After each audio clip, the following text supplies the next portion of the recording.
Looking back at the 21-year-old that I was at graduation is a slightly uncomfortable experience for the 42-year-old that she has become.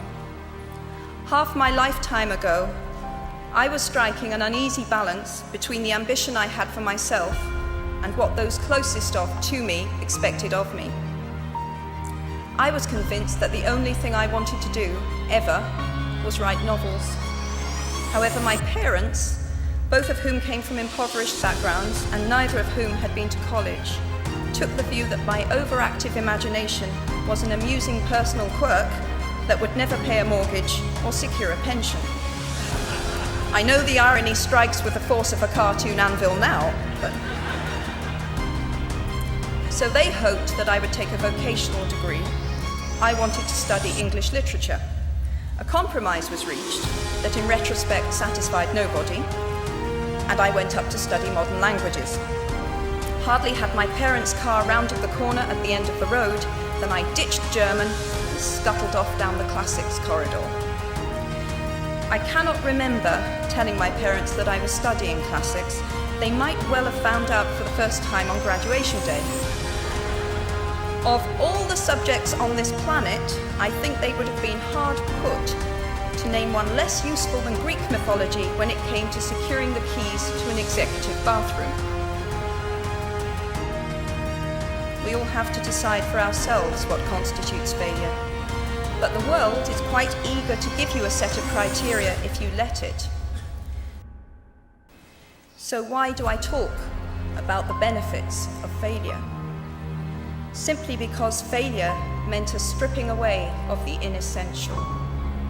I stopped pretending to myself that I was anything other than what I was, and began to direct all my energy into finishing the only work that mattered to me.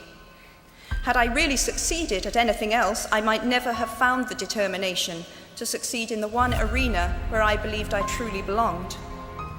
I was set free because my greatest fear had been realized, and I was still alive, and I still had a daughter whom I adored, and I had an old typewriter and a big idea.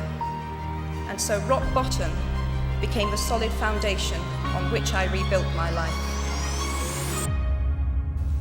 You might never fail on the scale I did, but some failure in life is inevitable. It is impossible to live without failing at something, unless you live so cautiously that you might as well not have lived at all, in which case you fail by default. Failure gave me an inner security that I had never attained by passing examinations. Failure taught me things about myself that I could have learned no other way. I discovered that I had a strong will and more discipline than I had suspected. I also found out that I had friends whose value was truly above the price of rubies. The knowledge that you have emerged wiser and stronger from setbacks means that you are, ever after, secure in your ability to survive. You will never truly know yourself or the strength of your relationships until both have been tested by adversity. Such knowledge is a true gift, for all that it is painfully won, and it has been worth more than any qualification I ever earned.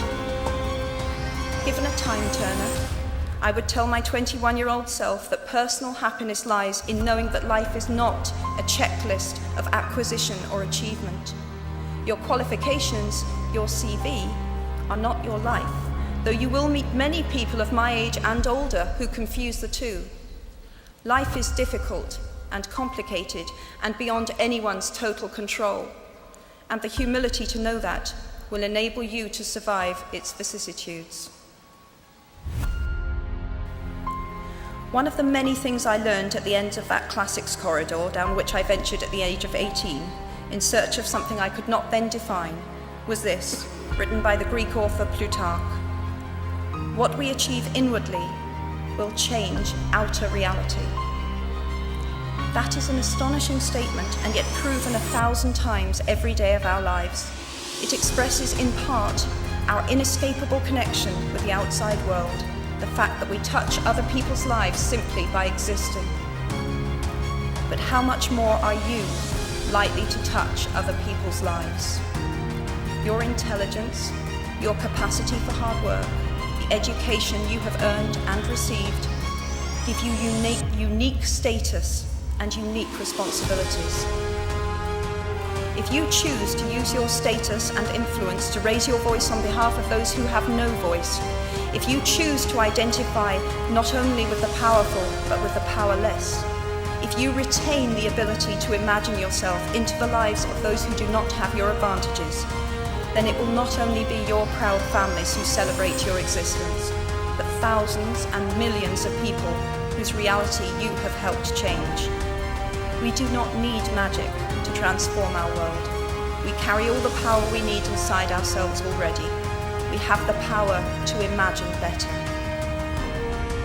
I have one last hope for you, which is something that I already had at 21. The friends with whom I sat on graduation day have been my friends for life. They are my children's godparents, the people to whom I've been able to turn in times of real trouble, people who have been kind enough not to sue me when I took their names for Death Eaters.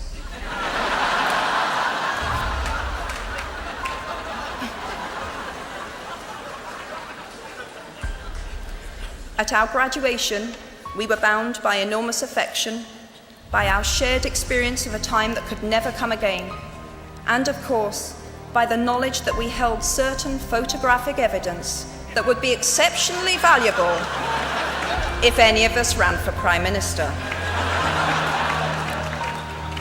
So today, I wish you nothing better than similar friendships. And tomorrow, I hope that even if you remember not a single word of mine, you remember those of Seneca, another of those old Romans I met when I fled down the classics corridor in retreat from career ladders in search of ancient wisdom. As is a tale, so is life. Not how long it is, but how good it is what matters.